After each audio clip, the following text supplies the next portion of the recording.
Si vous avez immigré en Suisse, il y a de fortes chances que vous n'allez pas y rester longtemps. La Suisse a l'une des plus fortes proportions d'immigrés au monde, mais ce dont on parle beaucoup moins, c'est du fait que beaucoup d'entre eux repartent. On va plonger ensemble dans les données et essayer de comprendre exactement ce qui se passe.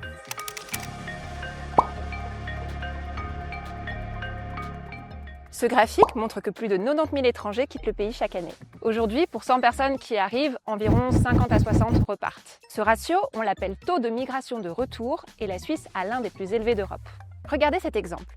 Parmi les personnes qui ont immigré en Suisse en 2011, la moitié était partie après 5 ans et près de 60% après 10 ans. Et la plupart étaient repartis après 2 ans seulement.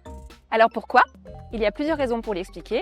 Les gens sont de plus en plus mobiles, surtout en Suisse qui est un pays très mondialisé.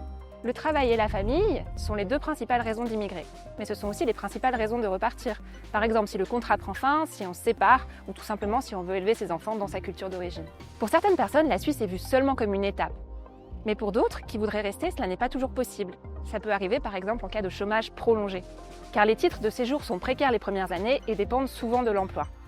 Il faut vivre 5 à 10 ans en Suisse pour obtenir un statut de séjour plus durable et la majorité d'immigrés n'y parviennent pas. Enfin, de plus en plus de gens repartent à la retraite, souvent pour des raisons économiques. Et c'est particulièrement vrai pour la communauté portugaise qui affiche aujourd'hui le plus fort taux de retour.